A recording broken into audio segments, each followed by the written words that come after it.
Sangye chedan soki chanam la janshio bandon tani gyasuji endage jinsu gyube sonam. Nola penjira sangye nduboro sho sangye chedan soki chanam la janshio bandon tani gyasuji.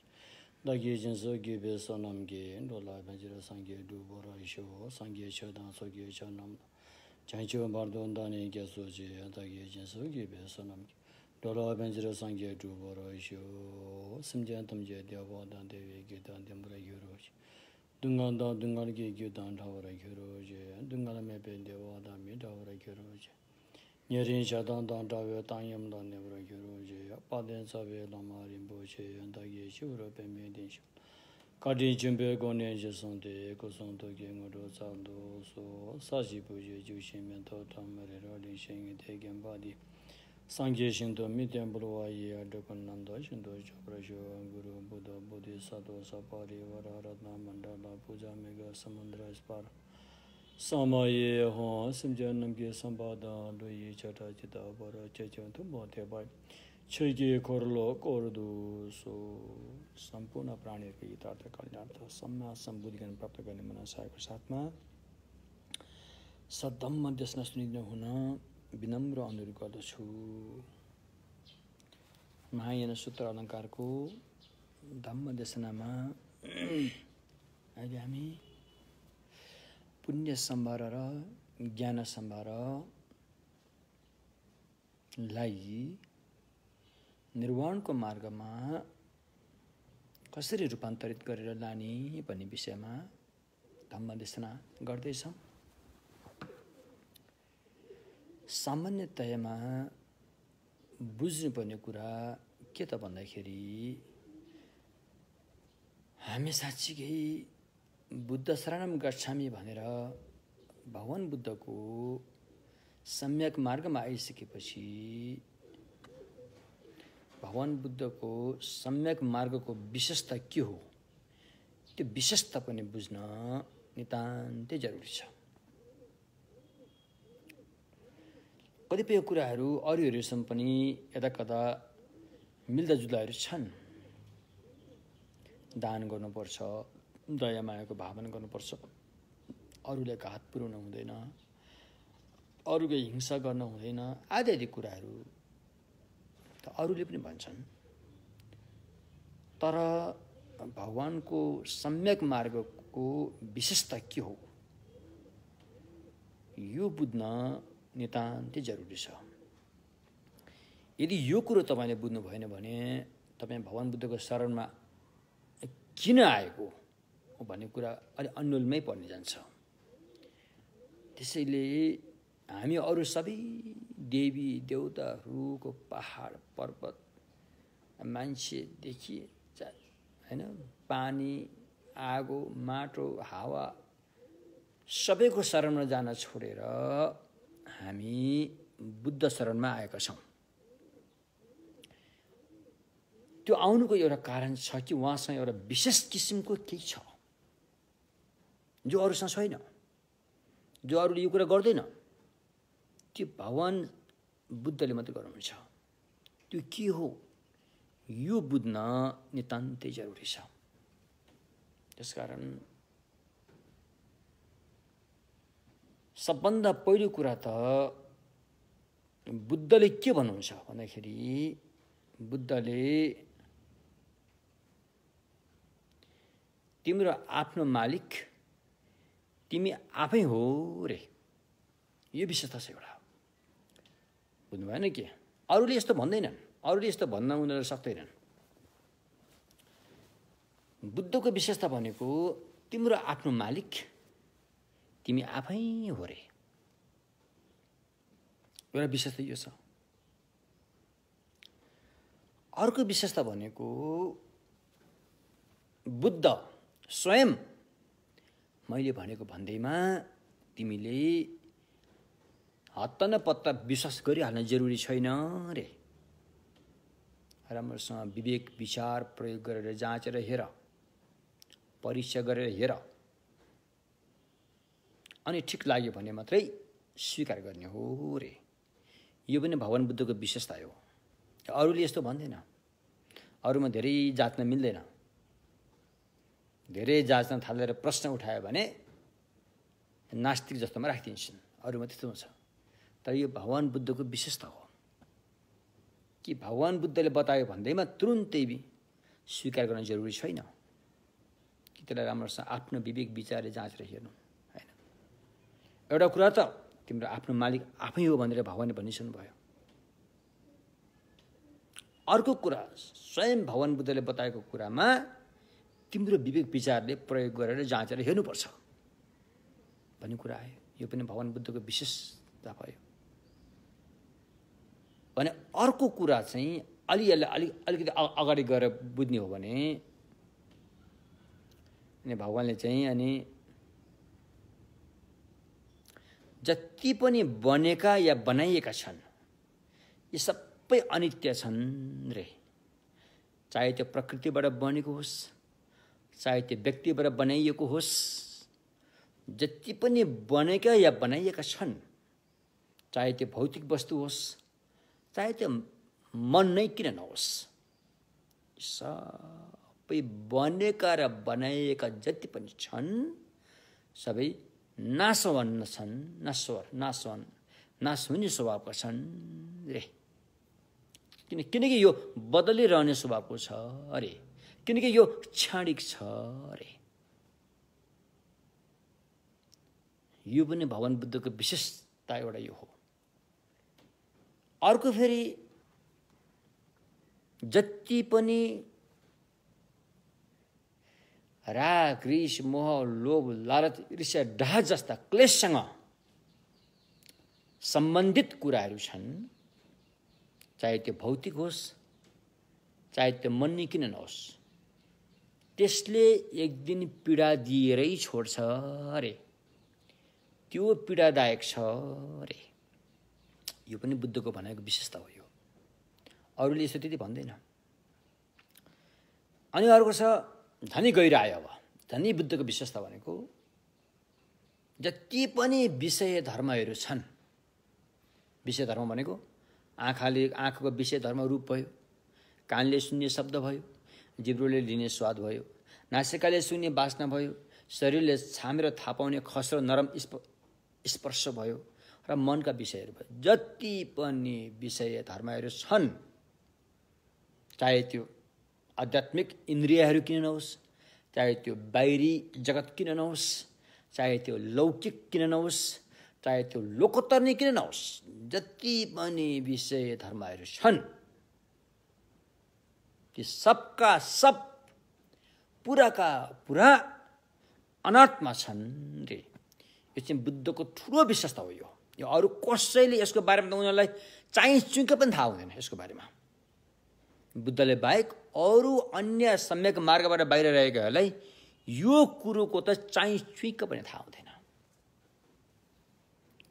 यो आवाज सुन्न सुन्दै तर्सिन्छन्, तर्सेर भाग्छन्। अनात्मा भने आवाज सुन्न साथ तर्सेर भाग्छन्, चाहिँ चुइँका पनि थाहा हुँदैन। यो बुद्धले भन्नुहुन्छ अनात्मा।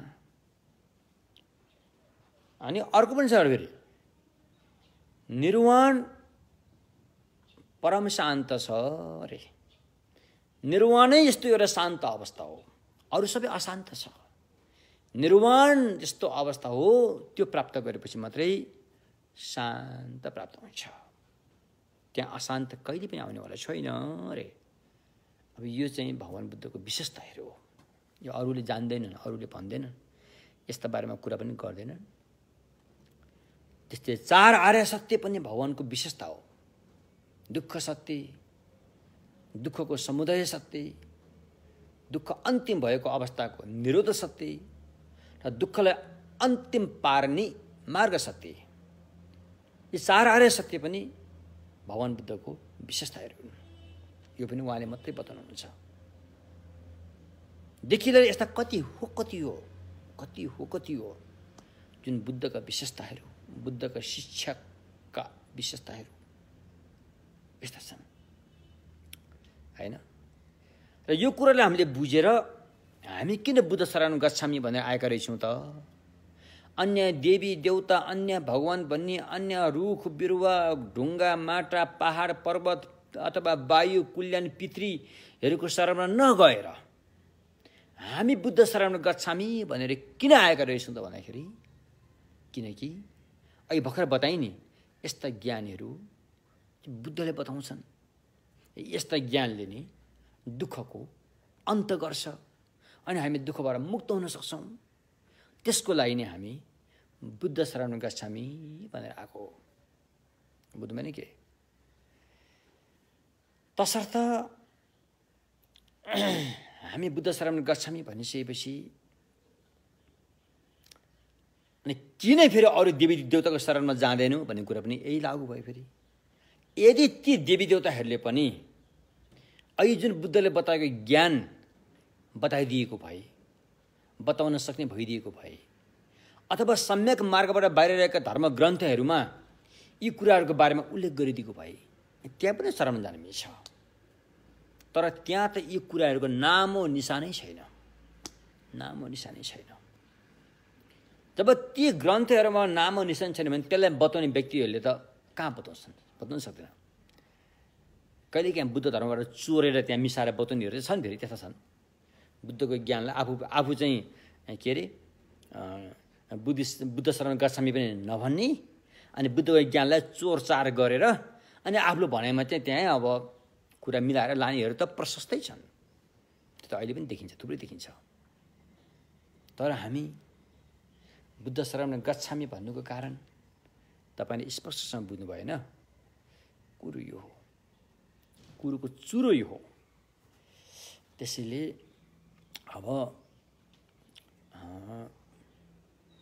जसरी भगवानले चाहिँ मैले बताएको भन्दैमा विश्वास गर्नु जरुरी छैन।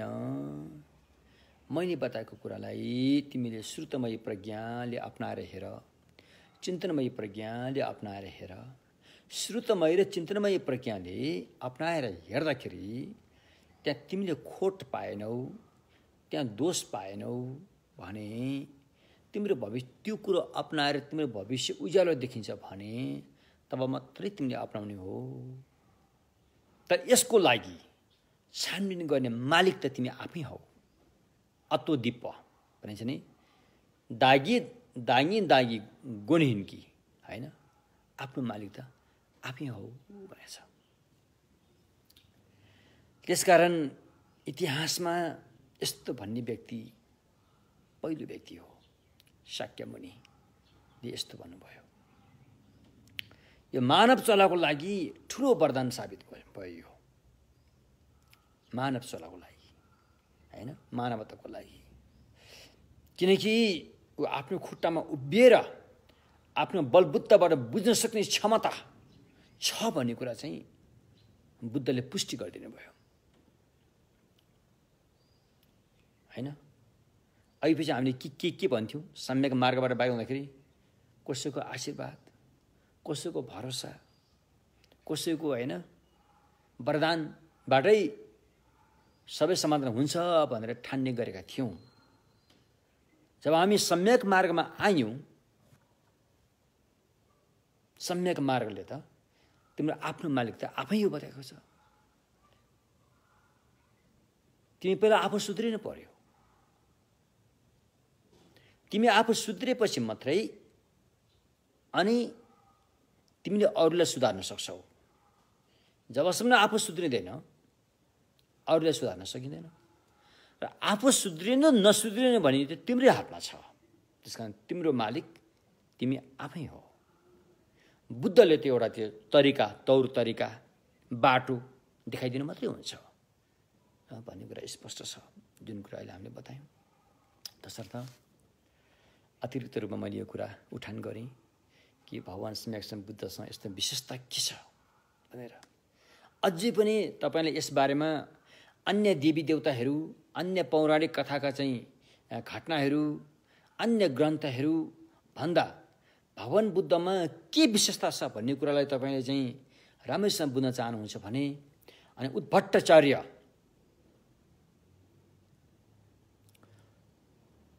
उद्भट्टाचार्यद्वारा लिखित विशिष्ट स्तव भन्ने एउटा ग्रन्थ छ। यो अहिले नेपालीमा पनि आइसके जस्तो मलाई लाग्छ। यो ग्रन्थ र अनि अर्को एउटा चाहिँ देवाती स्तोत्र भन्ने पनि छ। यो दुईटा ग्रन्थलाई तपाईहरूले खोजिकन सिक्नुपर्छ, पढ्नुपर्छ यो ग्रन्थ। तब तपाईँलाई थाहा पाउनुहुन्छ कि बुद्धमा के विशेषता रहेछ जो अरू देवी देवता, अरू भगवान भन्ने अरूहरूमा जुन चाहिँ छैन, हैन? त्यसैले यो विशिष्ट स्तव, यसलाई भोट भाषामा ख्यापर फाक्तोइ भनिन्छ। अनि देवाती स्तोत्र भनेको लाले फुजिङ त्योपा, यो तेङ्गिरभित्र समावेश गरिएको छ। अहिले यो नेपाली भाषामा अनुवाद पनि भइसकेको जस्तो मलाई लागेको छ। यता कता बौद्धतिर काहीँ पुस्तक बेच्ने ठाउँमा पनि यो बेच्न राखिरहेको मैले देखेको छु। र यी ग्रन्थहरूलाई हामीले खोजिकन पढ्नुपर्छ। अनि मात्रै तपाईँले बुद्ध शरण गच्छामी भनेर म किन चाहिँ साङ्ग्यला क्याप्सु छियो, बुद्ध शरण गच्छामी भनेर हामी किन आएका रहेछौँ भन्ने कुरा चाहिँ स्पष्ट हुन्छ। यदि यो बुद्धसँग भएका बुद्धको सद्गुणहरूको विशेषताबारे तपाईँलाई जानकारी पाउनु भएन भनेदेखि तपाईँ बुद्ध शरण गच्छामी भएको भए तापनि सही बुद्ध शरण गच्छामी भएको हुने छैन। त्यो अस्थायी नै हुनेछ, स्थायी हुने छैन। त्यसैले बुद्धमा विशेष गुणहरू के छन् त जो अरूमा छैन, हो ती कुराहरूलाई स्पष्टसँग हामीले जान्नुपर्छ। आशा गरौँ पछि समय पायो भने त्यो विशिष्ट स्तवलाई पनि हामीले यही अनलाइनबाटै अनि बताउने कोसिस गर्नेछौँ। त्यसमा विशिष्ट स्तवमा विशेष गरेर बुद्धकालीन घटनाहरू प्रस्तुत गरिएको देखिन्छ। बुद्धको पालामा भएका घटनाहरू, त्यति बेला भगवान बुद्धको मार्गभन्दा बाहिरका व्यक्तिहरूले पनि आफू भगवान हो भनेर दाबी गर्थे। उनीहरूको कुराहरू पनि त्यहाँ प्रस्तुत गरिएको छ, हैन? यो सारा कुराहरू त्यहाँ छन्। त्यसैले हामीले त्यस्ता पुस्तकहरू खोजिकन पढ्नुपर्ने हुन्छ। र हामीले महायान सूत्र अलङ्कारमा हिजो हामीले के कुरा गऱ्यौँ भन्दाखेरि पुण्य सम्भार र ज्ञान सम्भारको परिपूर्णतापछि अनि बुद्धत्व प्राप्त गर्ने हो। र पुण्य सम्भार र ज्ञान सम्भारलाई बुद्धत्व प्राप्तिको लागि साधना बनाउनको लागि त्यसलाई मार्गमा कसरी रूपान्तरित गर्ने भन्ने कुरा पनि हामीले हिजो उठान गऱ्यौँ, हैन? तिनी कुराहरूलाई लिएर अब आज हामी अगाडि बढ्नेछौँ। र हिजो एउटा कुरा के आएको छ भनेपछि 37 बोधिपाक्षिक धर्म, हैन? ती पुण्य र ज्ञान सम्भारलाई मार्गमा रूपान्तरित गर्नको लागि 37 बोधिपाक्षिक धर्ममा लानु जरुरी छ। तब मात्रै त्यो चाहिँ मार्गको रूपमा साबित हुन्छ। कतिपय मार्गहरू मार्ग मात्रै हुन्छन्, कतिपय मार्गहरू मार्ग सत्य पनि हुन्छन् फेरि। त्यसकारण यी 37 बोधिपाक्षिक धर्महरूको कुरा पनि आज अलिकति आउँछ होला।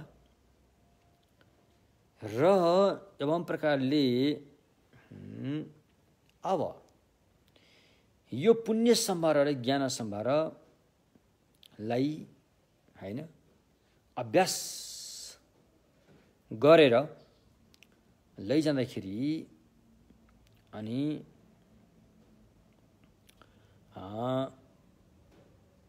सबभन्दा पहिला, हैन, सम्भार मार्ग र प्रयोग मार्गमा अपनाइनेछ, जानुपर्ने हुन्छ। सम्भार मार्ग र प्रयोग मार्ग 5 मार्गमध्ये पहिलो 2 मार्ग छोकलम द जोरलम सम्भार। यहाँ मैले कहिलेकाहीँ यहाँ भोट भाषा मैले प्रयोग गर्ने गरेको छु, किनभने हाम्रो अधिकांश व्यक्तिहरू यहाँ धम्म देशना सुन्नेहरू चाहिँ अलिकति भोट भाषामा चासो राख्ने भएकोले भोट भाषा जानोस् नजानोस् त्योसँग के सरकार छैन, तर भोट भाषामा चाहिँ बढी चासो राख्नेहरू अधिकांश भएकोले यसो केही टेक्निकल शब्दहरू चाहिँ अलिकति यो भोट भाषामा भनिदियो भने तपाईँहरूले पनि अलिकति बुझ्न प्रेरणा मिलोस् भनेर मैले यता कता केही शब्दहरू भोट भाषामा पनि फाटफुट भन्ने गरेको छु, अन्यथा नलिनु होला। तसर्थ पुण्य सम्भार र ज्ञान सम्भार सबभन्दा पहिलो प्रयोग कहाँ हुन्छ त? सम्भार मार्गमा हुन्छ। सम्भार मार्ग पनि श्रावक ज्ञानको पनि हुनसक्छ, प्रत्येक बुद्धको पनि हुनसक्छ। तर अहिले हामी महायान सूत्र अनुकाल अनुसार चाहिँ महायानको चाहिँ बोधिसत्वको सम्भार मार्गको बारेमा कुरा गर्दैछौँ। बोधिसत्वको सम्भार मार्गमा तपाईँ अहिले हुनुहुन्छ हुनुहुन्न? सम्भार मार्गमा तब मात्रै रहेको हुन्छ जबकि तपाईँको मनमा सम्भार मार्गमा तब मात्रै तपाईँले प्रवेश गरेको ठहरिनेछ जुन बेला तपाईँले चाहिँ बोधिचित्त उत्पाद गर्नुभएको छ। बोधिमा चित्तलाई नयाँ ढङ्गले उत्पाद गर्नुभएको छ। जुन दिन, जुन पल, जुन क्षणबाट चाहिँ तपाईँको हृदयमा, मनमा बोधिमा चित्त उत्पाद गर्नुभयो, त्यो दिनदेखि, त्यो क्षणदेखि तपाईँ सम्भार मार्गमा प्रवेश गरेको मान्न सकिन्छ। बुझ्नु भने के? तर बोधिचित्त उत्पाद गर्नुभन्दा पहिला तपाईमा बोधिचित्त उत्पाद गर्नलाई प्रेरणा दिने महाकरुणा हुन पनि नितान्त जरुरी छ। महाकरुणा र मैत्रीयले काम आँट्छ, तर उसले आँटेको काम पूरा गर्नको लागि बोधिचित्त हुन नितान्तै जरुरी छ।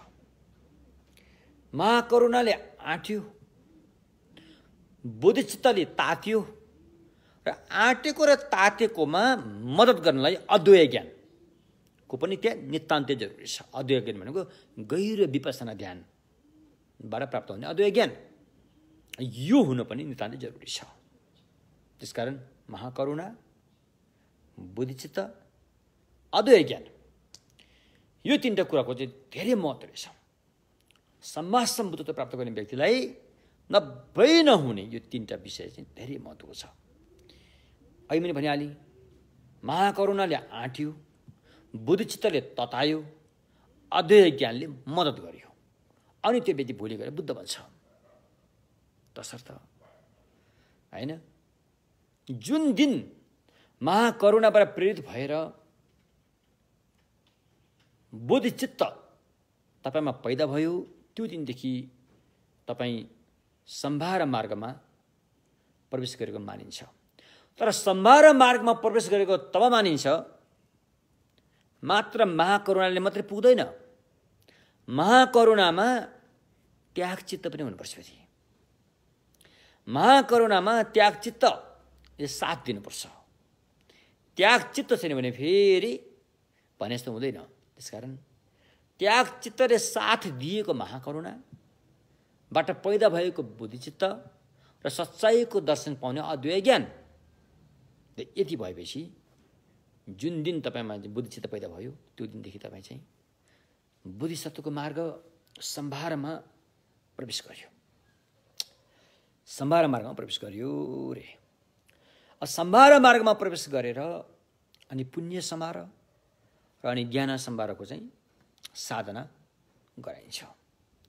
तर सम्भार मार्गमा अभ्यास र अध्ययन र अभ्यास दुईटाको तुलनामा अब सम्भार मार्गलाई पनि पहिलो खुड्किला, दोस्रो खुड्किला, तेस्रो खुड्किला को हिसाबले राखेर पहिलो खुड्किलोमा चाहिँ तपाईँमा श्रुतमय प्रज्ञा र चिन्तनमय प्रज्ञालाई नै जोड दिएको हुन्छ।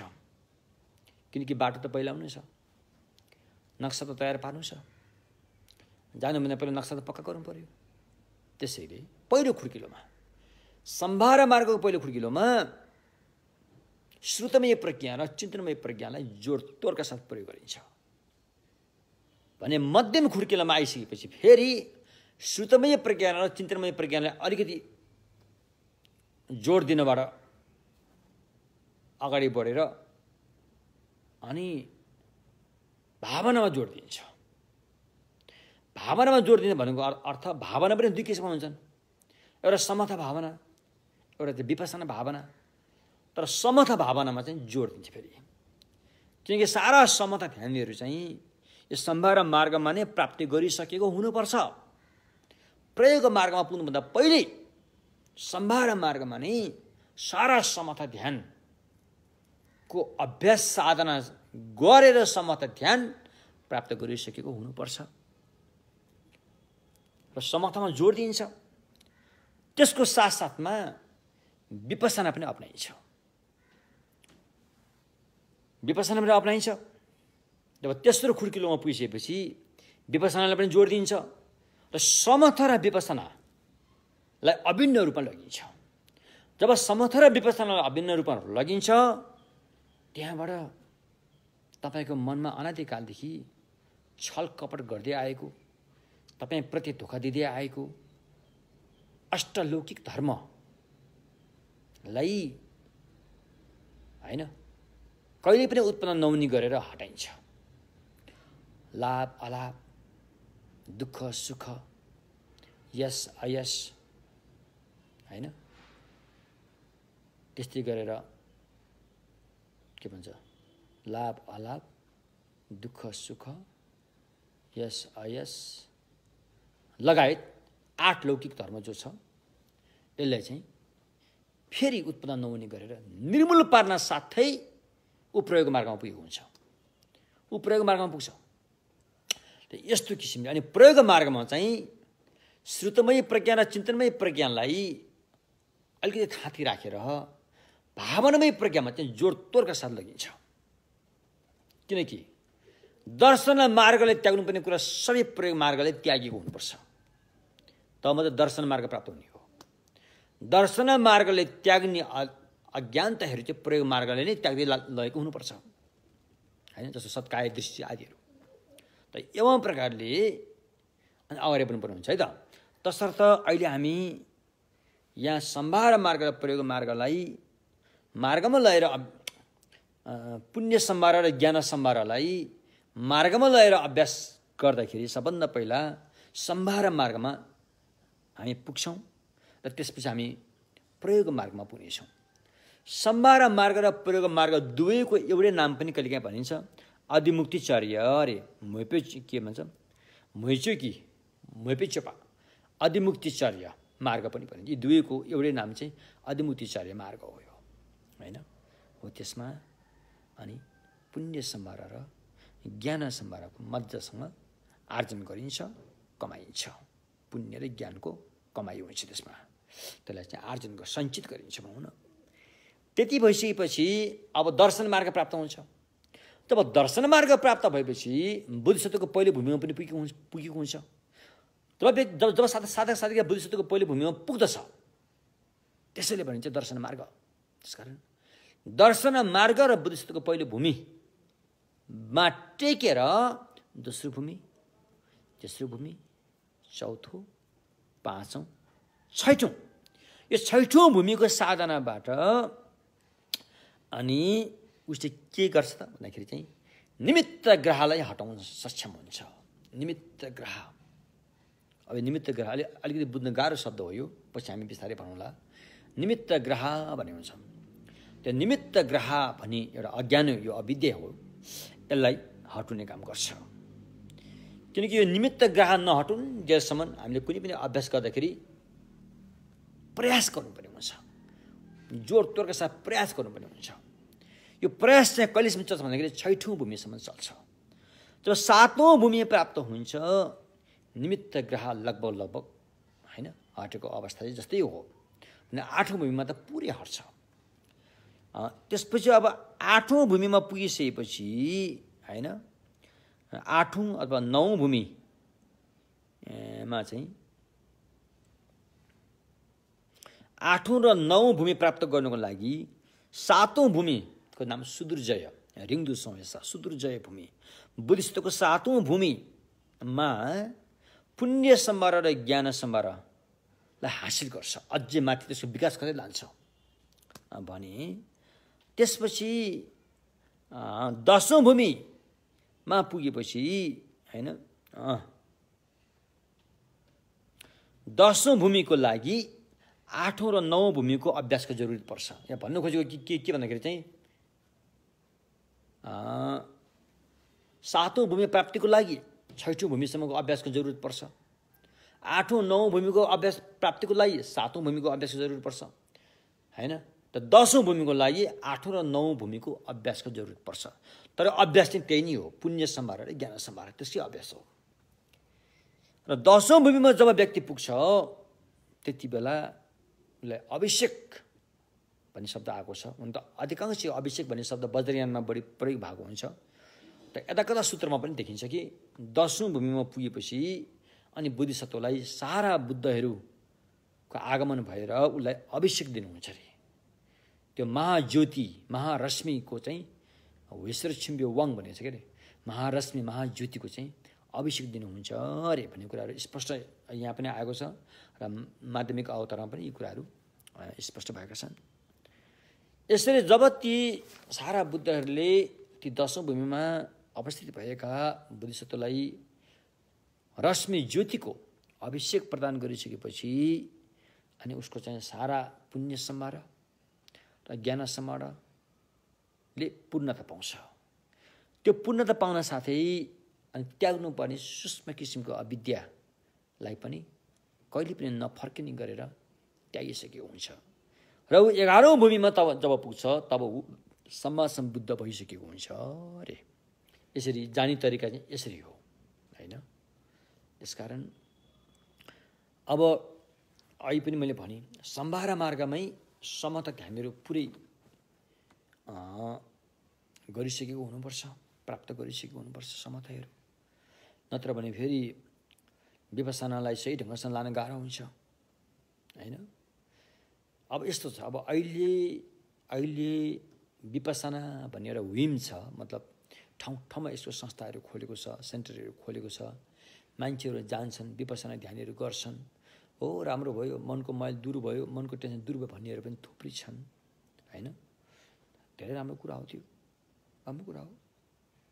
कमसेकम भए पनि त्यो त्यहाँ प्राप्त गरेको ठुलो कुरा हो मानव चोला पाएर। तर यो पारम्परिक हिसाबले बौद्ध धर्मको पारम्परिक हिसाबले विपස්සना ध्यान तब मात्रै यो साधना सुरु गर्न सकिन्छ जबकि त्यो व्यक्ति सम्भार मार्गमा प्रवेश गरेको हुनुपर्छ। सम्भार मार्गमा प्रवेश नगरेको व्यक्तिहरूलाई बौद्ध परम्परा अनुसार विपස්සना ध्यान सिकाउने चलन छैन। चाहे त्यो श्रावज्ञानी होस्, चाहे त्यो महायानी होस्, चाहे त्यो वज्रयानी किन नहोस्, यो हो। तर अहिले जुन एउटा चाहिँ विपස්සना सेन्टरहरूमा चाहे त्यो बौद्ध होस् चाहे बौद्ध नहोस् त्योसँग केही सरकार छैन। अनि सिधै चाहिँ विपස්සना ध्यान भनेर अब सिकाइन्छ। आनापानसतीबाट सुरु गरिँदो रहेछ। आनापानसती केही समय त्यो सिकाएर त्यसपछि सिधै होइन अनि विपස්සना ध्यानको सुरुवात होइन। विशेष गरेर वेदना स्मृति प्रस्थान वेदना सती पठनबाट अनि यसरी सुरु गरिँदो रहेछ। राम्रो हो। तर बौद्ध परम्परा अहिले यो जुन महायान सूत्र अलङ्कार त बौद्ध परम्पराबाट आएको हो। यो बौद्ध परम्पराबाट आएको महायान सूत्रका अलङ्कारको परम्परामा चाहिँ विपස්සना ध्यान प्रारम्भ गर्नको लागि कमसेकम त्यो व्यक्ति त्रिरत्नको शरणमा गएको हुनुपर्छ, त्यागचित्त उत्पाद भएको हुनुपर्छ र साथसाथमा यो बोधिसत्वको विपස්සना सिक्न तालिम लिनको लागि चाहिँ बोधिचित्त उत्पाद गरेको हुनुपर्छ। तब मात्रै उसले विपස්සनालाई सही ढङ्गसँग अगाडि सिकेर लान सक्छ। कुरो त्यस्तो हो। अब एवं प्रकारले अब पुण्य सम्भार र ज्ञान सम्भारलाई 37 बोधिपाक्षिक धर्ममा रूपान्तरित गरेर लानु जरुरी छ भने अब यो 37 बोधिपाक्षिक धर्मको बारेमा यहाँ अलिकति हामीले बुझ्ने कोसिस गर्न जरुरी छ। बोधिपाक्षिक धर्म, बोधि, यो बोधि भनेको के हो पहिला यो बुझ्न जरुरी छ। अनि यो 37 कसरी बोधिको पक्षमा रह्यो त्यो बुझ्न जरुरी छ हैन। अनि यसको संख्या 37 कसरी भयो भन्ने पनि बुझ्नु जरुरी छ। त्यसैले 37 अब यो भोट भाषामा झाङछुप छोकी छे सुमचु सोदुन रे 37 बोधि पाक्षिक धर्म रे। बोधिको पक्षमा खडा भएको 37 वटा अभ्यास गर्ने साधनाहरू हुने मेरो हैन, त्यही नै हो। अब सबभन्दा पहिला अब बोधि भनेको के हो त भन्दा बोधि भनेको चाहिँ बोधि अब भोट भाषामा सेपा त मिक्यो सेपा भनेको छ। सेपा त मिक्यो सेपा अरे सेपा त मिक्यो सेपा भनेको सेपा भने छाया भयो भन्ने ज्ञान एउटा मिक्यो भने अनुत्पन्न हैन। छाया भएर गएको र छाया नष्ट भएर गएको र कहिले पनि उत्पन्न नहुने गरेर अनुत्पन्न भएको हैन, त्यस्तो ज्ञानलाई नै यहाँ बोधि भनिन्छ हैन। सारा क्लेशहरू छाया भयो अनि उत्पन्न नहुने ढङ्गले छाया भएको एक किसिमले हैन, यस्तोलाई चाहिँ छाया र अनुत्पन्न बोध गरेको अशिक्षा मार्गको ज्ञान जो छ त्यसलाई यहाँ बोधि भनिन्छ। यो र त्यस्तो किसिमको बोधिसँग अनुकूल भएर मिल्दोजुल्दो भएकोले अथवा त्यसलाई उत्पन्न गर्ने हेतु हुन गएकोले बोधि पाक्षिक बोधिको पक्षमा भनी भयो हैन। धर्म भनेको त अब त्यो साधना गर्ने अभ्यास मार्गहरू भए हो। यो भयो यसरी बोधि भन्ने अर्थ चाहिँ बोधि पाक्षिक भन्ने अर्थ चाहिँ यसरी बुझ्यो नि त हैन। बोधि भनेको बुद्धत्व, अब बुझ्ने भाषामा बुद्धत्व, बोधि ज्ञान नै बुद्धत्व हो। बोधि ज्ञान नै बुद्ध, जो बोधि ज्ञानले बोध गर्दछ त्यही नै बुद्धत्व हो हैन। त्योसँग अनुकूलता भएको कुराहरूलाई बोधि पाक्षिक भयो। त्यो बोधि पाक्षिक चाहिँ एक किसिमको गणनाको हिसाबले 37 वटा भएकोले 37 वटा भयो। त्यसकारण 37 बोधि पाक्षिक धर्म हैन, 37 इन्लाइटनमेन्ट फ्याक्टर्स हैन। यसरी चाहिँ हामीले बुझौँ। अब यसको संख्या किन 37 राखियो भन्दाखेरि यसको संख्या चाहिँ नामको हिसाबले 37 वटा हो, तर द्रव्यको हिसाबले यो 10 वटामै सीमित हुन्छ। 10 वटामा पनि सीमित गर्न सकिन्छ द्रव्यको हिसाबले। नामको हिसाबले मात्रै यसको चाहिँ संख्या बढेर 37 पुगेको हो, तर द्रव्यको हिसाबले यो 10 वटामा नै संख्या निर्धारण गर्न सकिन्छ हैन। अब सबभन्दा अब 37 वटा के हुन्छ भन्दाखेरि चाहिँ सबभन्दा पहिला के अरे 10 वटामा यसलाई सीमित राख्दाखेरि चाहिँ श्रद्धा, वीर्य, स्मृति, प्रज्ञा, समाधि, उपेक्षा, मुदिता, सविकल्प, अनि के भन्छ वितर्क सायद, अनि शील र अनि प्रसिद्धिको हिसाबले द्रव्यको हिसाबले यो 10 वटा गन्तीमा पनि राख्नु मिल्छ। तर नामको हिसाबले 37 वटा पनि हुन्छ। 37 वटा कसरी हुन्छ त भन्दाखेरि एक किसिमले हैन, सबभन्दा पहिला चाहिँ 4 अनुस्मृति प्रस्थान, शक्ति पठान, पाली भाषामा शक्ति पठान भनिन्छ, संस्कृतमा अनुस्मृति प्रस्थान भनिन्छ, भोट भाषामा ढेन्पा न्याउरा स्यापा सि। 37 वटा मध्ये पहिलोमा चाहिँ 4 वटा छन् जसलाई स्मृति प्रस्थान भनिन्छ हैन। अब यो स्मृति प्रस्थानबाट नै विपස්සना ध्यानको सुरुवात हुन्छ। बुझ्नु पनि के त्यसकारण विपස්සना ध्यानको सुरुवात स्मृति प्रस्थान हैन। काया अनुस्मृति प्रस्थान, वेदना अनुस्मृति प्रस्थान, चित्त अनुस्मृति प्रस्थान र धर्म अनुस्मृति प्रस्थान भयो हैन। यो स्मृति प्रस्थानबाट नै विपස්සना ध्यानको सुरुवात हुन्छ भने मार्गको हिसाबले सम्भार मार्गमा कमसेकम पनि त्यहाँ पुगेको हुनुपर्छ साधक साधिका, तब मात्रै उसलाई अनि विपස්සना ध्यानको सुरुवात गरेर सिकाइन्छ। यो पारम्परिक हिसाबले चाहिँ यसरी सिकाइन्छ हैन। र यसरी सिकाइँदाखेरि चाहिँ अनि सबभन्दा पहिला 4 अनुस्मृति प्रस्थान, 4 अनुस्मृति प्रस्थानमा चाहिँ शील समाधि प्रज्ञा मध्ये यसलाई चाहिँ प्रज्ञालाई जोड दिएको हुन्छ।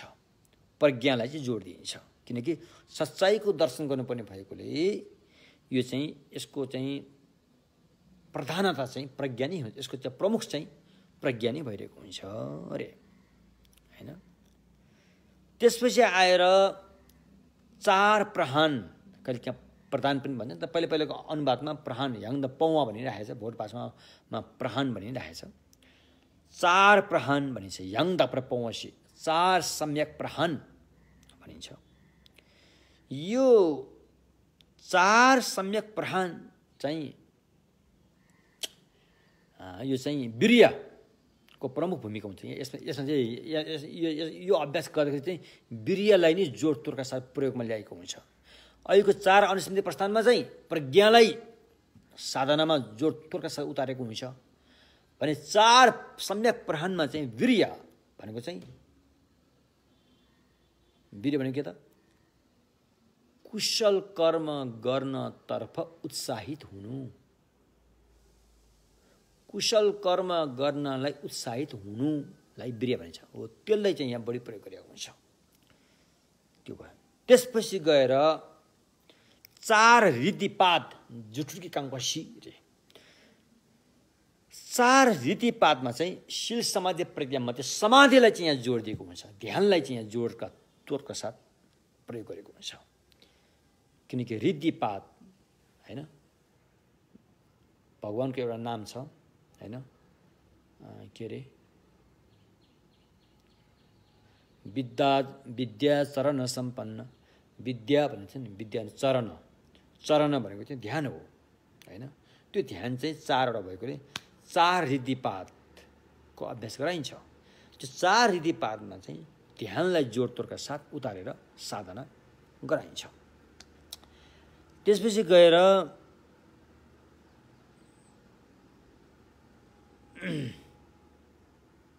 हैन हो त्यो भयो जोस अहिले हामीले यहाँ 37 मध्येमा हामीले यहाँ चार स्मृति प्रस्थान चार सम्यक प्रहान र चार रीतिपात गरेर 12वटालाई छुट्याएर भन्दाखेरि स्मृति प्रस्थान चाहिँ हामीले प्रज्ञामा समेट्छौँ सम्यक प्रहानलाई चाहिँ वीर्यमा समेट्यौँ र चार रीतिपातलाई चाहिँ ध्यानमा समेट्यौँ हो त्यो भयो अब स्मृति प्रस्थानलाई जुन प्रज्ञा भनेर हामीले भन्यौँ अनि चार रीतिपातलाई समाधि भनेर हामीले भन्यौँ हैन यो भनाइ अभिधर्म समुच्चय जुन आर्य असङ्गले रचना गर्नुभएको ग्रन्थ हो त्यो अभिधर्म समुच्चयमा पनि त्यसलाई यही नै भनेको छ कि स्मृति प्रस्थान स्मृति त भनिएको छ त्यहाँ त्यो वास्तवमा त्यो स्मृति मात्रै होइन त्यो प्रज्ञा हो तर प्रज्ञालाई स्मृतिको नाम दिएको हुन्छ त्यहाँ त्यही भएर चार सती पठान सती भनेको चाहिँ स्मृति सती भनेको वास्तवमा त्यो चाहिँ प्रज्ञा नै हो तापनि सती भन्ने नाम दिएको हुन्छ त्यसलाई वास्तवमा त्यो चाहिँ हो त प्रज्ञा नै हो किनकि त्यो चाहिँ स्मृतिमा भर पर्ने भएकोले त्यसलाई पनि त्यो प्रज्ञालाई पनि स्मृति नै भनेको हो रे हैन त्यसैले त्यहाँ स्मृति पनि छ त्यहाँ प्रज्ञा पनि छ दुवैको चाहिँ त्यहाँ रहेको हुन्छ भनेको छ या त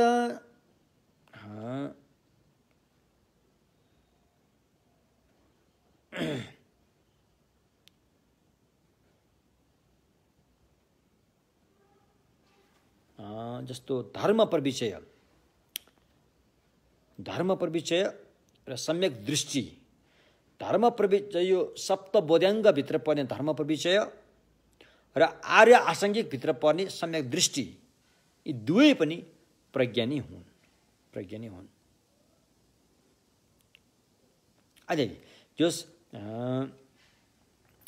यसरी त्यो जोस 37 बुद्धि पाक्षी धर्ममा चाहिँ चार अनुस्मृति चार सम्यक प्रहान चार रीतिपात अनि 5 इन्द्रिय 5 बल, सप्त बोध्याङ्ग र आर्य अष्टाङ्गिक मार्ग गरेर गन्तीको हिसाबले लाने हो भने 37 वटा हुन्छन्।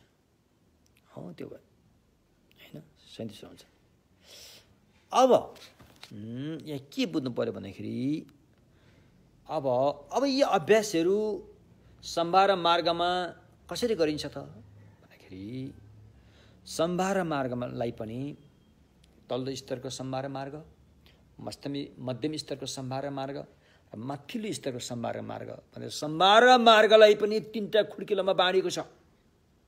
भनेपछि तल्लो स्तरको सम्भार मार्गमा सत्य पठानको ध्यान गराइन्छ, 4 अनुस्मृति प्रस्थानको ध्यान गराइन्छ भनेको तात्पर्य यहीँबाट विपස්සना ध्यान सुरु गराइन्छ। अब तर त्यो व्यक्ति सम्भार मार्गमा पुगेको हुनुपर्छ। अहिले पनि मैले भने महायानको सम्भार मार्गमा पुग्नलाई कमसे कम पनि उसमा बोधिचित्तता भएकै हुनुपर्छ, बोधिचित्त उत्पन्नता भएकै हुनुपर्छ, त्रिरत्नको शरणमा गएकै हुनुपर्छ, महाकरुणाले प्रेरित भएकै हुनुपर्छ, त्यागचित्त उत्पन्न गरेकै हुनुपर्छ, अनि बुद्धिचित्त भएको हुनुपर्छ, तब ऊ सम्भार मार्गमा गएको हुनेछ अरे। त्यसकारण यो विपස්සना ध्यानको सुरुवात कमसे कम पनि सम्भार मार्गको सुरुमा पुगेको व्यक्तिलाई नै यसको साधना गराइन्छ हैन। हो त। अनि त्यसपछि 4 सम्यक प्रहान चाहिँ सम्भार मार्गको मध्यम स्तरको खुड्किलोमा पुगेपछि चाहिँ 4 सम्यक प्रहानको अभ्यास गराइ नै हाल्नुपर्छ फेरि। किन भन्दाखेरि अघि जुन चाहिँ सत्य पठान गरेको जुन अभ्यास छ त्यो फेरि त्यसलाई दिगो राख्नको लागि, त्यसको अगाडि विकास गरेर लानुको लागि यो 4 सम्यक प्रहान यो चाहिँ उत्साहितका साथ मेहनत गर्नुपर्ने हुन्छ। त्यहाँ अलिकति अल्छी आयो कि त्यो डुब्यो गयो फेरि फर्किहाल्छ, तल झरिहाल्छ फेरि। त्यसकारण त्यो अहिलेको 4 स्मृतिलाई माथि लानको लागि चाहिँ उत्साहका साथ मेहनत प्रदर्शन गर्नुपर्छ। त्यो मेहनत प्रदर्शन गरेकोलाई नै भनिन्छ यहाँ 4 सम्यक प्रहान यहाँबाट पहुँची त्यो अपनाइन्छ हैन। तसर्थ जब यो 4 सम्यक प्रहान अपनाइना साथै 4 सम्यक प्रहानले काम गर्न, साधना गर्न तब मात्रै सजिलो हुन्छ जब उसमा 4 रिद्धिपात प्राप्त हुन्छ। त्यसैले अब उसलाई फेरि अर्को अभ्यासको खुड्किलो सम्भार मार्गको माथिल्लो स्तरको खुड्किलोमा चाहिँ 4 रिद्धिपात अथवा समता ध्यानमा परिपूर्णता प्राप्त गर्नु पर्यो। समता ध्यानमा परिपूर्णता प्राप्त गरेपछि मात्रै उसको अभ्यासको जुन अहिलेको जुन विपස්සना ध्यानको अभ्यास सुरु गर्यो नि त्यो अगाडि बढ्न सक्छ, नत्र भने त्यो फेरि त्यही खुम्चेर बस्छ। त्यसैले यो 4 स्मृति प्रस्थान, 4 सम्यक प्रहान र 4 रिद्धिपात भन्दाखेरि 37 मध्ये 12 को अभ्यास त सम्भार मार्गमा नै पुरा गरेको हुनुपर्छ। बुझ्नु भने के? त्यसकारण यसरी गरिसकेपछि अनि अब जब सम्भार मार्गको साधकले यी 12 टेक्निकहरू उतारेर अभ्यास गर्दछ भने अनि अनादिकालदेखि हामीलाई सताउँदै आएको अष्टलौकिक धर्म भन्ने जो छ हैन, अष्टलौकिक धर्म हैन। अष्टलौकिक धर्म भने के हो? लाभ अलाभ, निन्दा प्रशंसा हैन, यस अयस जस्ता लगायत 8वटा कुरालाई उसले मेहनत गरेर हटाउन सकेको हुन्छ सम्भार मार्गमा। तर पुरै हटाउनको लागि ऊ चाहिँ फेरि प्रयोग मार्गमा जानै पर्ने हुन्छ। त प्रयोग मार्गमा जाँदाखेरि अनि उसले के गर्छ भने 5 इन्द्रिय अपनाउँछ हैन। वङपोङा यो 5 इन्द्रिय हाम्रो आँखाको इन्द्रिय त्यो इन्द्रिय होइन, यो चाहिँ भित्रको अभ्यासको इन्द्रिय हो हैन। प्रज्ञा इन्द्रियदेखि लिएर श्रद्धा इन्द्रियदेखि 5वटा इन्द्रियहरू हुन्छन्। यी 5वटा इन्द्रिय अपनाउँछ प्रयोग मार्गमा। प्रयोग मार्गलाई पनि 4वटा भाग लागेको हुन्छ। उसमा मूर्धा भने फेरि यो मरेको मान्छेको मुर्दा भन्यो भने होइन भयो फेरि मूर्धा, मूर्त मूर्ता भनौँ न हो त्यो अब यो भाषा यस्तो छ हैन ढोए चेमो सुप छुछुक भन्ने भाषा प्रयोग भएको छ यसलाई अब हाम्रो नेपाली भाषामा एकदम भन्न गाह्रो छ ढोए भने तातोपन रे अब तातोपन अलि के भने तातोपन अरनी भन्छ नि अरनी जङ्गलतिर एउटा आगो बाल्नलाई एउटा काठलाई रगटेर चाहिँ आगो बाल्छ नि हो त्यो रगट्ने काठलाई चाहिँ अरनी भन्छ त्यसलाई बेचेर गटेर त्यहाँ तातो भएर आउँछ नि हो त्यसलाई त्यो ढोए भनिन्छ तातोपन त्यस्तै सच्चाइको दर्शन पाउने दर्शन मार्ग जुन उदाउनेवाला छ झुल्किनेवाला छ झुल्किने भन्दा पहिला त्यहाँ तातोपन त आउनु पर्यो नि हो त्यो अवस्था हो त्यसै त्यसको नाम पनि त्यहाँ नै ढोए भनिन्छ जोरलम ढोए प्रयोग मार्गको उष्मा अवस्था अरे जब त्यो तातोपन रन्किएर माथि पुगेपछि अनि एकछिनमा आगो बल्छ नि आगो बल्नुभन्दा पहिला त्यो तातोपन चाहिँ रन्किएर माथि पुगेको अवस्थालाई चाहिँ चेमो भन्दाखेरि अभ्यास त्यस्तो अवस्थामा पुग्यो भने त्यसलाई चाहिँ मूर्ता भनिन्छ अथवा मूर्ता भनिन्छ चेमो छोछोक भनेपछि अब चाहिँ साँच्चीकै आगो बल्नेवाला पक्का भएपछि चाहिँ छोछोक लोकाग्रह धर्म अनि त्यसपछि आगो बलिहाल्यो भनेपछि दर्शन मार्ग भयो सच्चाइको दर्शन पाउने ज्ञानको ज्योति जाग्यो हैन हो त्यसैले यो सम्भार मार्गलाई पनि ढ्वेचम छोछोक हैन उसमा मूर्ता अनि शान्ति लोकाग्रह धर्म यो शान्ति भन्ने छपारा मित्र शान्ति अलिकति फरक छ यो हो यो भयो एवं प्रकारले अनि यो संप्रयोग मार्गमा चाहिँ अनि उसले के अरे प्रयोग मार्गलाई कहिलेकाहीँ न्यजे छातुन पनि भनिन्छ न्यजे छातुन भने निर्वेद भागीय पनि भनिन्छ न्यपर जेपा निर्वेद भनेको त्यो दर्शन मार्ग हो दर्शन मार्गसँग मिल्दोजुल्दो अभ्यास भएको छातुनपा त्योसँग मिल्दोजुल्दो भयो त्यसैले निर्वेद भागीय न्यजे छातुन पनि भनिन्छ यो भाषा त्यहाँ पनि प्रयोग हुन्छ प्रयोग मार्गको अर्को नाम हो यो हो त प्रयोग मार्ग नि हो प्रयोग मार्ग भने चाहिँ जोरवेल्लम हैन न्यजे छातुन जोरवेल्लम भनेको यो चाहिँ पर्यायवाची शब्द हो अर्थ एउटै हो तसर्थ जब सम्भार मार्गमा यो 12वटा बोधिपाक्षिक कुराहरूलाई साधनामा पुरा गरेपछि अनि साधक साधिका चाहिँ प्रयोग मार्गमा प्रवेश गर्छन् प्रयोग मार्गमा जान उसले चाहिँ 5 इन्द्रियहरू अभ्यासमा उतार्छ इन्द्रिय भनेको चाहिँ अरूलाई बस्न पार्नु भनेको अरूलाई आफ्नो कन्ट्रोलमा ल्याउने इन्द्रिय इन्द्र भने वाङ वा अरूलाई आफ्नो बस्न पार्ने भएको इन्द्रिय भनिन्छ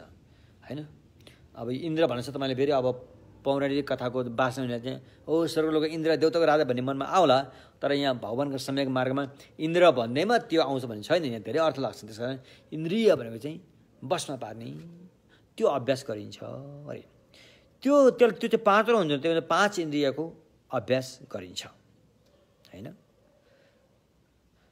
कहिले गरिन्छ जब चाहिँ उष्मा भन्ने अवस्थामा चाहिँ 5 इन्द्रियको अभ्यास गरिन्छ र शान्ति मूर्त र अनि लोकाग्रह धर्ममा चाहिँ 5 बल जब त्यो 5 इन्द्रिय नै विकास भएर अलि माथि पुग्छ त्यसैले अर्को नाम दिइन्छ 5 बल तोबङ्गाको अभ्यास गरिन्छ 5 इन्द्रियले चाहिँ त्याग्नुपर्ने कुरालाई हैन मेहनतका साथ त्याग्नु पनि हुन्छ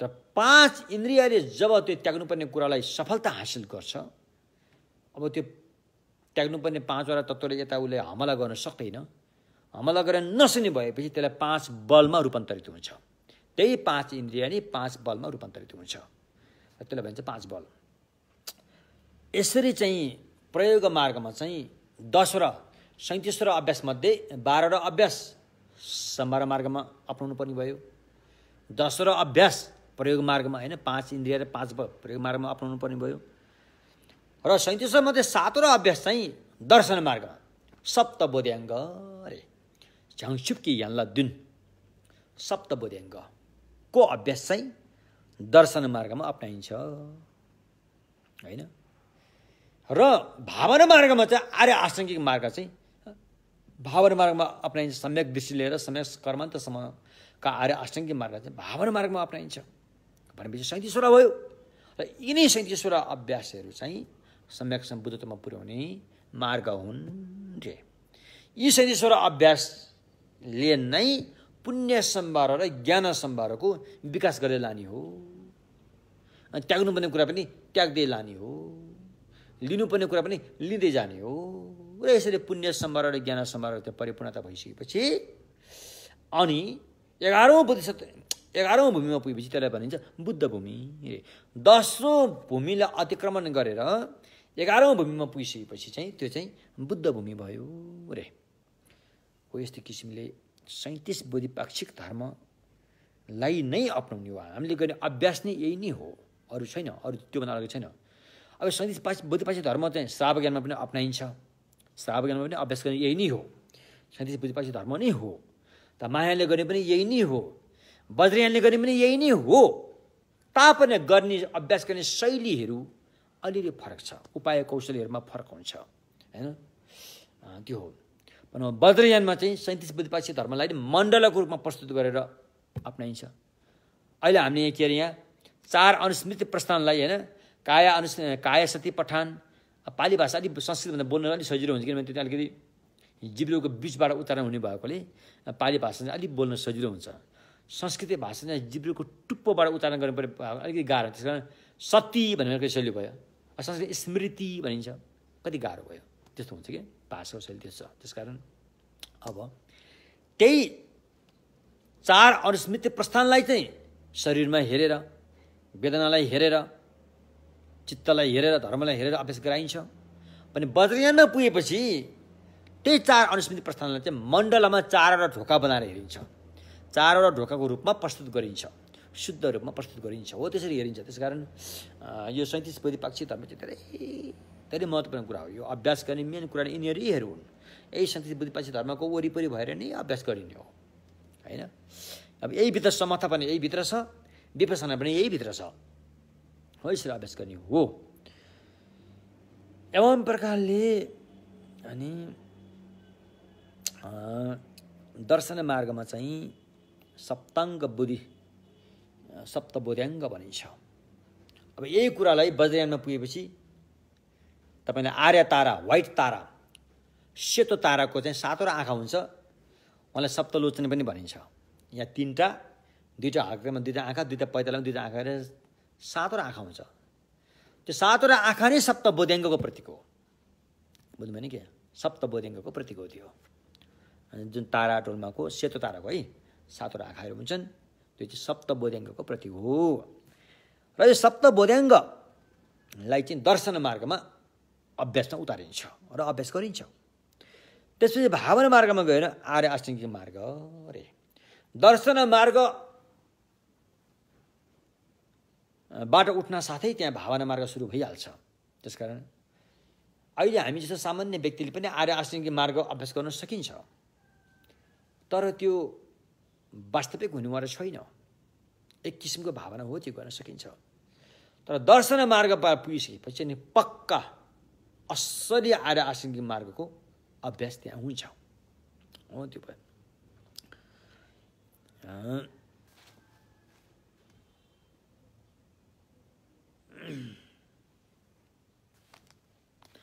अब यी 37 बोधिपाक्षिक धर्ममध्ये 4 अनुस्मृति प्रस्थान अलिकति म भन्छु है। त्यसमा 4 अनुस्मृति प्रस्थान भने 4वटा कुरालाई ख्याल राख्नु रे, 4वटा कुरालाई ख्याल राखेर ध्यान दिनु रे, 4वटा कुरालाई ख्याल राखेर ध्यान दिएर होसमा रहनु रे। यो कुन कुन 4वटा भनेपछि शरीरलाई हेरेर ख्याल राखेर ध्यानमा राखेर होसमा रहनु रे, वेदनालाई हेरेर ख्याल राखेर ध्यान राखेर होसमा रहनु रे, चित्तलाई हेरेर ख्याल राखेर ध्यान राखेर होसमा रहनु रे, अनि बाँकी अन्य चैतसिक धर्महरूलाई हेरेर ख्याल राखेर ध्यानमा राखेर होसमा रहनु रे। हो यसरी यसलाई भनिन्छ 4 स्मृति प्रस्थान। अब शरीरलाई हेरेर होस हुनु, कसरी होस हुनु भन्दाखेरि शरीरलाई हेरेर होस हुने चाहिँ 2 किसिमले छ। एउटा चाहिँ शरीरको एक-एकवटा शरीर त अब जल, अग्नि, वायु, पृथ्वीबाट बनेको छ नि त, त्यो सबैलाई हेर्नु रे। जलबाट बनेको तत्त्वलाई हेर। जलबाट बनेको के छ? पिप पनि जलबाट बने, पिप, पसिना, रगत हैन, थुकहरू, खकारहरू, पिसाबहरू, यी सबै जल तत्त्वबाट बनेको हुन्छन्। त्यसलाई हेरेर होस थाल्नु पर्यो। त्यस्तै पृथ्वी तत्त्व मासु हेर्नु पर्यो, लादी हेर्नु पर्यो, अब गिदीदेखि लिएर अब मासीदेखि लिएर हाडदेखि लिएर होइन, यिनीहरू सबै चाहिँ माटोसँग पृथ्वीसँग सम्बन्ध छ। त्यस्तै गरेर अनि आगो, बाहिरी तातोपन, भित्री तातोपन, यो शरीरको तातोपनलाई पनि हेर्नु पर्यो। वायु भने प्राण, बाहिरी श्वास, भित्री श्वास सबैले हेरेर होस राख्नु पर्यो। हो, यो चाहिँ एक किसिमले एक गरेर हेरेर होस राख्नु होइन। अब विपස්සनालाई नै अगाडि बढाएर होस राख्ने, शरीर चाहिँ दुःख छ, शरीर सबभन्दा पहिला शरीर अनित्य छ, शरीर बदलिने स्वभावको अनित्य छ, शरीर क्षण क्षणमा बदलिने स्वभावको अनित्य छ, एक क्षण पनि यो बस्न मान्दैन, यो क्षण क्षणमा परिवर्तन भइरहन्छ। पहिलो क्षण बदलिएर दोस्रो क्षण पुग्नुभन्दा पहिलो क्षण नष्ट भइसकेको हुन्छ। यस्तो किसिमले शरीर अनित्य छ। जो चिज अनित्य हो, जुन कुरा बदलिरहने स्वभावको छ भने त्यहाँ सन्चो हुँदैन, त्यहाँ बिसन्चो नै हुन्छ। त्यसरी त्यो दुःखदायक छ, यो पीडादायक छ। जो चिज बदलिने स्वभावको छ, जो चिज बदलेर चाहिँ अनित्य हुने स्वभावको छ, त्यसलाई कसरी म भनौँ, कसरी मेरो आत्मा हो भनौँ? त्यो म होइन, त्यो आत्मा होइन, त्यो अनात्मा छ भनेर हेरिन्छ। त्यसरी नै शून्यताको बारेमा हेरिन्छ। र यस्तो किसिमले चाहिँ अनि शरीरलाई हेरिन्छ, र त्यस्तै किसिमले वेदनालाई पनि हेरिन्छ, र त्यस्तै किसिमले चित्त मनलाई पनि हेरिन्छ, र त्यस्तै किसिमले होइन बाँकी रहेका चैतसिक धर्महरूलाई पनि हेरिन्छ अरे। कसरी हेरिन्छ? होस राखेर हेरिन्छ अरे। होस केमा राख्छ? यो दुःख हो, यो अनित्य हो, यो अनात्मा हो भनेर सिधै हेरिन्छ। बुझ्नुभयो के? अब यो हेराइ चाहिँ सारा बौद्ध धर्मको चाहिँ मार्गबाट हेर्ने तरिका हो भने। अब यो महायान सूत्र अलङ्कारबाट हेर्दाखेरि चाहिँ त्यो ढङ्गले पनि हेरिन्छ, तर त्यसलाई सामान्य हेराइ पनि छ। मूलतः महायान सूत्र अलङ्कारबाट चाहिँ अनि दुःख अनित्य भन्दा पनि अनात्मालाई जोड दिएर हेरिन्छ अरे। यही फरक छ, अनात्मालाई नै जोड दिएर हेरिन्छ होइन। हो, त्यस्तो भयो, यसरी हेरिन्छ।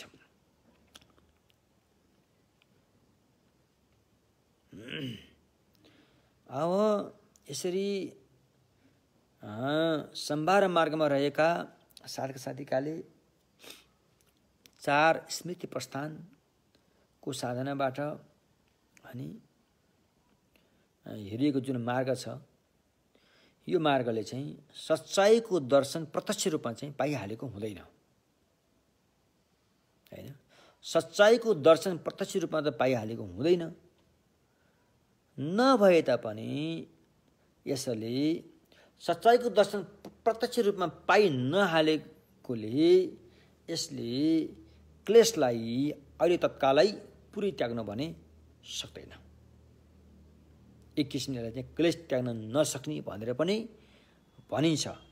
भने अर्को हिसाबले भन्ने हो भने यसैबाट नि भोलि गएर सच्चाइको स्पष्ट दर्शन पाउने भएकोले यसले क्लेश त्याग्छ भनेर पनि भन्न सकिन्छ। सिधै नत्यागेदा पनि यही अभ्यासबाट नै सुरु गरेर भोलि गएर दर्शन मार्ग प्राप्त हुँदाखेरि त क्लेश त्यागिन्छ। त्यो हिसाबले यसले क्लेश त्याग्छ पनि भन्नु पर्यो। अहिले तत्कालै नत्यागेकोले तत्कालै नत्यागेको पनि भन्नु पर्यो। त्यही त्याग्ने र नत्याग्ने दुवै कुरा यसमा नै लागू भएको हुन्छ। यसरी बुझौँ होइन। अब त्यसपछि गएर अनि जब दर्शन मार्गमा पुगेपछि अनि के गर्छ त? सप्तबोध्याङ्ग अभ्यास गर्छ। भावना मार्गमा पुगेपछि आर्य आसङ्गिक अभ्यास गर्छ। त त्यो बेलामा चाहिँ सच्चाइको छर्लङ्गै प्रत्यक्ष रूपमा दर्शन पाएको हुन्छ अरे। एवं प्रकारले चाहिँ अगाडि बढ्दै जान्छ। र अब हामी धेरै कुरा अगाडि नजाउँ, मोटामोटी हिसाबले हामीले के बुझ्न जरुरी छ त भन्दाखेरि आज हामीले जुन कुरा उठायौँ नि, हामीले गर्नुपर्ने अभ्यास के रहेछ त भन्ने कुरा हामीले आज उठान गरिसकेका छौँ र च्वास्स छोएका हौँ। यसको विस्तृत जानकारी क्रमशः आउने छ कि विपස්සना ध्यान कसरी गरिन्छ, महायान सूत्र अलङ्कारबाट भन्ने कुरा क्रमशः आउने छ। आज हामीले च्वास्स छोएका मात्रै हौँ। 37 बोधिपाक्षिक धर्ममा र हामी भोलिबाट चाहिँ विशेष गरेर यो सती पठान स्मृति प्रस्थान ढेम्पा न्याउरा साक्वा सीको बारेमा विस्तृत रूपमा अगाडि जानकारी दिनेछौँ। यति भन्दै अब हामी मूल अर्को एउटा कर्म हेतु फल को भगवान बुद्धको बारेमा हामी फेरि आज पनि अर्को घटनाहरू प्रस्तुत गर्नेछौँ।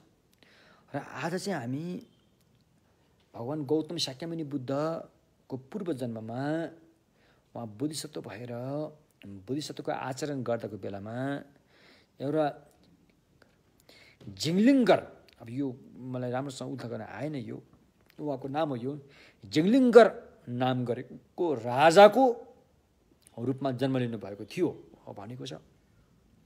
र त्यो जिङलिङ्गर भन्ने राजाले कसरी चाहिँ बोधिसत्वको मार्गमा लागेर साधना गर्नुभयो त भन्ने कुरा चाहिँ यसमा प्रस्तुत गरिएको छ।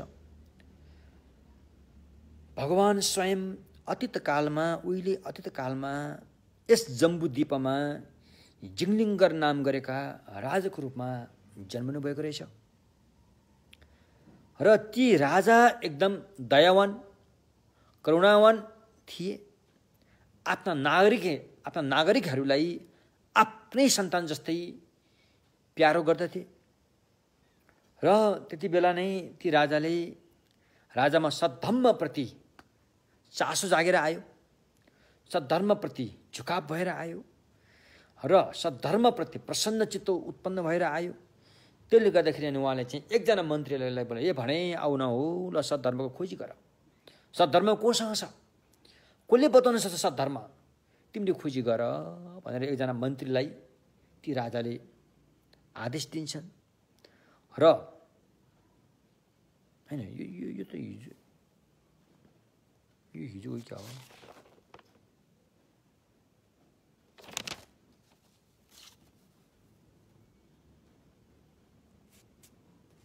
आदेश दिन्छन्।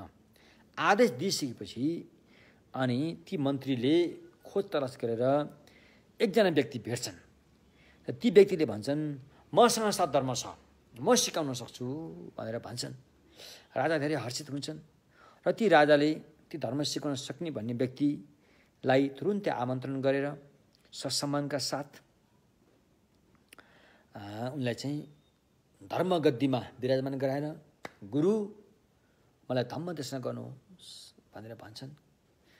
अनि ती व्यक्तिले भन्छन्, राजन तिमीले ठुलो आँट गर्यो, सद्धम्म देशना सुन्नलाई त कठिन कुराबाट पार गर्न सक्नुपर्छ, के तिमी पार गर्न सकुला? तिमीसँग त्यस्तो क्षमता छ के? सद्धम्म सुन्नलाई त लडतरेर सुन्न सक्दैन, तिमीसँग त्यो क्षमता छ के भनेर सोधे। अनि कुन क्षमता? म सद्धम्म सुन्नलाई म जे पनि गर्न तयार छु, तपाईँले आज्ञा मात्रै दिनुहोस् भनेर ती बोधिसत्व राजाले भने। अनि त्यो सद्धम्म सुन्ने व्यक्तिले भन्यो, राजन तिमी साँच्चीकै सद्धम्म सुन्दैछौ भने तिम्रो शरीरमा 1000वटा काँटी ठोक्नुपर्छ, अनि मात्रै मैले तिमीलाई सद्धम्म सुनाउनेछु। 1000वटा काँटी किल्ला तिम्रो शरीरमा ठोक्न सक्ने हिम्मत राख्छौ भने तब मात्रै म तिमीलाई सद्धम्म सुनाउनेछु भनेर उनले भने। राजाले सहज स्वीकार गरे, मेरो यो जीवन, यो मानव चोला, मैले यसलाई फजुल खर्च गरेर यसलाई खतम पारिसकेको थिएँ अनादिकालदेखि, तर आज मैले सद्धम्मको लागि मैले यो चोलालाई प्रयोग गर्दैछु भने मलाई कुनै पनि पश्चाताप छैन। सहज रूपमा मैले तपाईँको आज्ञालाई स्वीकार गर्न सक्छु, किनकि यो मानव चोलालाई मैले नहुने काममा खर्च गरेर सकेँ, त्यसको त बेफाइदै भयो। यो मानव चोलाबाट हामीले के गर्यौँ त? कति प्राणीको हत्या गर्न पुग्यौँ, कतिको चाहिँ चोरी गर्न पुग्यौँ, हरण गर्न पुग्यौँ, कतिहरूसँग अनैतिक सम्बन्ध राखेर व्यभिचार गर्न पुग्यौँ, वचनले पनि कतिपय झुटो बोल्यौँ, चुगली गऱ्यौँ, कटु वचन बोल्यौँ, बकवाद प्रलाप गऱ्यौँ, मनले पनि अरूको चाहिँ धन सम्पत्ति रूपप्रति लोभ गऱ्यौँ, अरूलाई घात पुर्याउने सोच राख्यौँ, होइन, मिथ्या दृष्टि राख्यौँ। यस्तो गरेर हामीले यो मानव चोलालाई चाहिँ टुङ्ग्याउँदै आयौँ। न त त्यो कुनै सद्धर्म थियो, न त्यो कुनै भविष्यमा राम्रो हुने फाइदा नै थियो। फोकटमा यस्तो कुरामा चाहिँ मानव चोलालाई नष्ट गर्दै आयौँ भने आज आएर सद्धम्मको लागि तपाईँले चाहिँ मेरो यो चोलालाई 1000 किरा ठोक्छु भन्नुभएको छ, त्यो मेरो लागि गर्वको कुरा हो। किनकि आज मेरो यो चोला सद्धम्मको लागि मैले प्रयोग गर्न जाँदैछु हैन, यो खेर जानेवाला छैन। त्यसकारण म 1000 किला शरीरमा ठोक्न तयार छु भनेर राजाले सहज स्वीकारेनन्। मात्रै कि उनले चाहिँ आफ्नो देशको कुना कुनामा यो समाचार सूचना सूचित गर्न लगाए कि अब फलाना दिनमा हैन जिङलिङ्गर भन्ने महाराजाले सद्धम्म सुन्नको लागि आफ्नो शरीरमा 1000 फलामका काँटी ठोक्नेवाला छन्। तपाईहरु पनि सबै त्यो सद्धम्म सुन्न भेला हुनुहोस्, यो हेर्न तपाईहरु सबै आउनुहोस् भनेर सारा व्यक्तिहरूलाई जुन तोकेको दिनमा भेला गराइन्छ।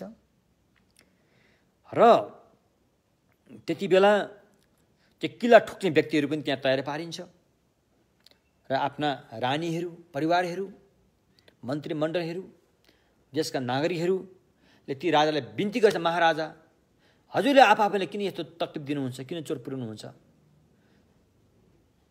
हाम्रो लागि भए पनि तपाईँ जीवित रहन जरुरी छ, किनकि हामीलाई थाहा छ कि 1000 किलो ठोकेपछि तपाईँ बाँच्न सक्नुहुन्न, यो काम नगर्नुहोस् भनेर कतिले प्रार्थना गर्छन्। तर राजा आफ्नो बाचामा अडिग रहन्छन्, अटल रहन्छन् र कुनै पनि हालतमा राजाले भन्छन् हाम्रो यो शरीर त धेरै पटक खेरा गइसकेको छ, घरि आगोमा बालेर खत्तम पारिएको छ, घरि माटोमा गाडेर खत्तम पारिएको छ, घरि पानीमा बगाएर खत्तम पारिदिएको छ, घरि बाघ स्याल गिद्धहरूलाई खुवाएर खत्तम पारिदिएको छ। त्योभन्दा अरू त हामीले गर्न सकेको छैनौँ। तर आज मैले सद्धम्मको लागि मैले प्रयोग गर्न गइरहेको छु, तपाईँहरू सबै खुसी हुनुहोस्, अनुमोदन गर्नुहोस्, यो मेरो कार्यलाई तपाईँहरूले अनुमोदन गर्नुहोस् भनेर राजाले भन्छन्। कतिपय यो शरीरलाई रागको लागि प्रयोग गरियो, कतिपय यो शरीरलाई रिसको लागि प्रयोग गरियो, कतिपय यो शरीरलाई मोहको लागि प्रयोग गरियो। त्यसरी प्रयोग गर्दै आएको यो शरीरको हड्डी कङ्कालहरू आज बाँचेर रहेको हो भने सुमेरु पर्वत पनि होचे हुन्थ्यो होला, यसको डङ्गुर चाहिँ अग्लो हुन्थ्यो होला। यति समयसम्म हामीले यसलाई प्रयोग गरिसक्यौँ। यो शरीरलाई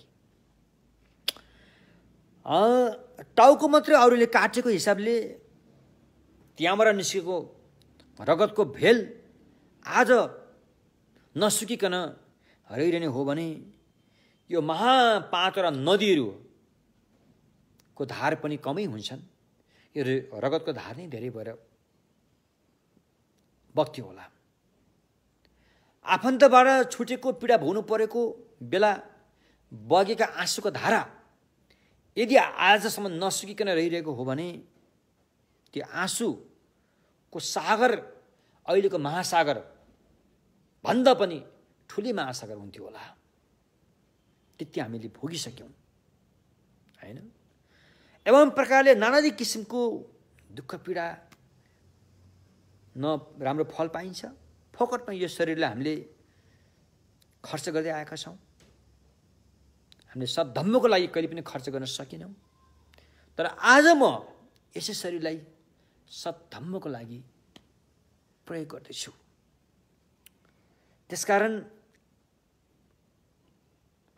आज म 1000 किल्ला शरीरमा गाड्दैछु, काँटे ठोक्दैछु, किनकि म भविष्यमा सम्मासम बुद्ध हुन चाहन्छु। यसको लागि हो, अरू केहीको लागि पनि होइन।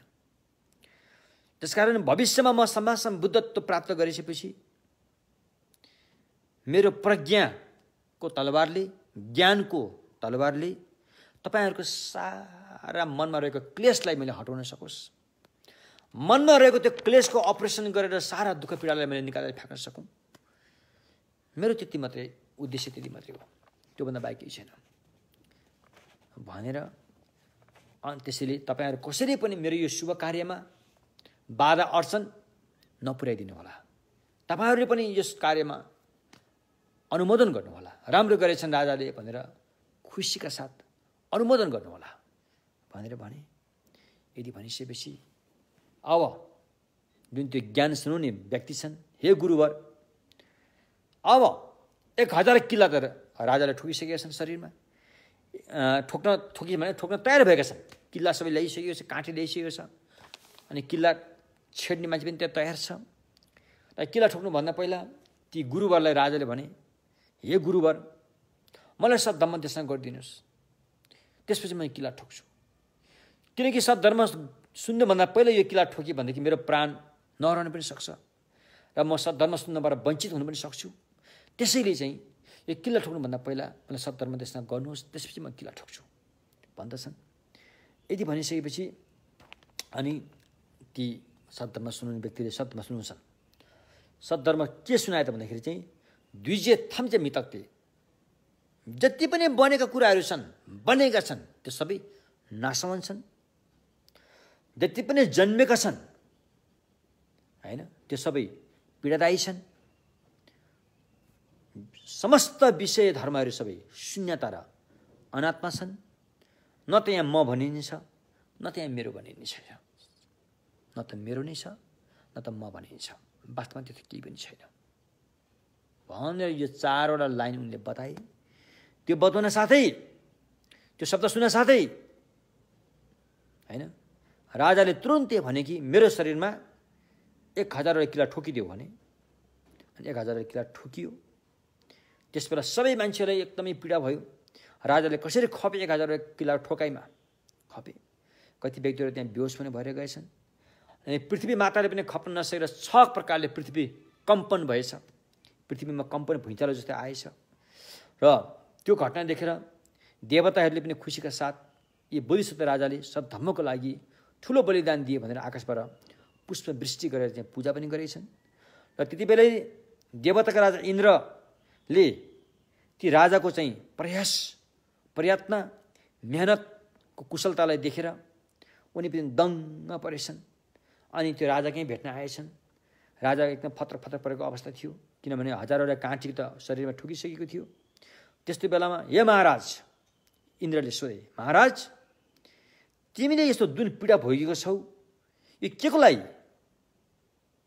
तिमीले कुनै धर्म प्राप्त गर्नको लागि हो कि, अथवा मरिसकेपछि इन्द्रलोकमा इन्द्र भएर जन्मनको लागि हो कि, अथवा मनुष्य लोकमा चक्रवर्ती राजा हुनको लागि हो कि, अथवा कुनै मारको राजा भएर बस्नलाई हो कि, अथवा ब्रह्मलोकमा ब्रह्म हुनको लागि हो कि, अथवा कुनै ईश्वर महेश्वरको पद प्राप्त गर्नको लागि हो कि, के को लागि तिमीले यो दुष्कर कार्य गर्यौ त नि भनेर इन्द्रले सोधे।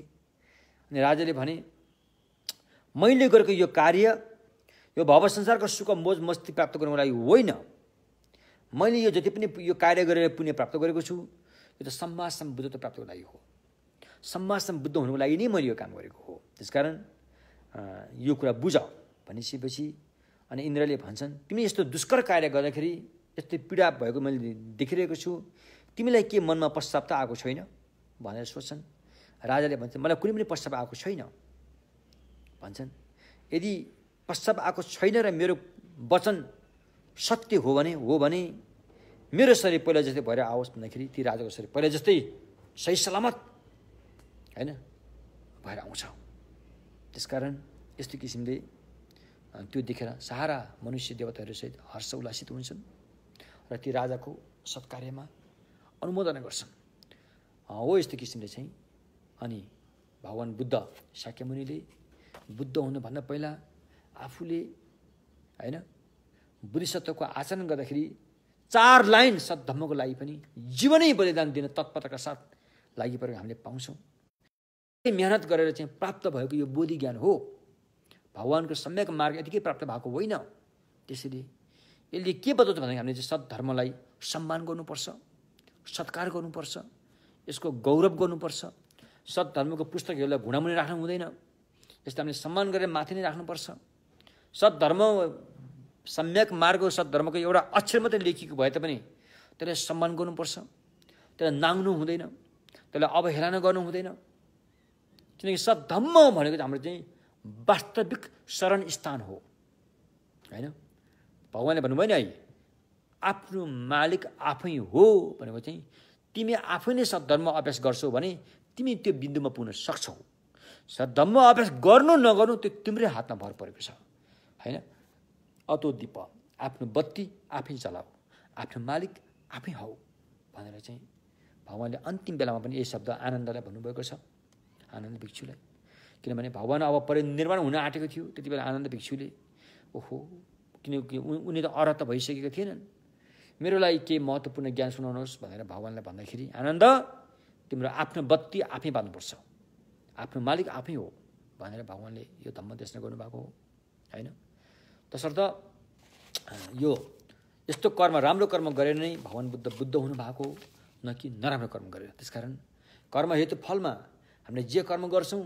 त्यही फल पाइन्छ यदि हामीले खराब कर्म गर्यौं भने त्यसको फल पीडादायक नै हुनेछ यदि हामीले राम्रो कर्म गर्यौं भने त्यसको फल सुखदायी नै हुनेछ भन्ने कुरा स्पष्ट छ यदि भन्दै आजको धम्मदेशनालाई म यहाँ विश्राम दिन चाहन्छु र भोलि पर्सि निकोर्सि 3 दिन चाहिँ हाम्रो धर्मदेशना त्यहाँ विश्राम हुन्छ र त्यसको बदलामा परम पावन दलाई लामा गुरुको धम्मदेशना हुन्छ त्यसलाई मैले नेपालीमा भन्दिने छु तपाईहरुले त्यसलाई सिधै नेपाली भाषाबारे सुन्न सक्नुहुन्छ र धम्मदेशनाको विषय के छ भन्दाखेरि दुईटै विषय त्यहाँ छ एउटा चाहिँ लामा चोङखाबा ले रचना गर्नु भएको नितार्थ र न्यायार्थ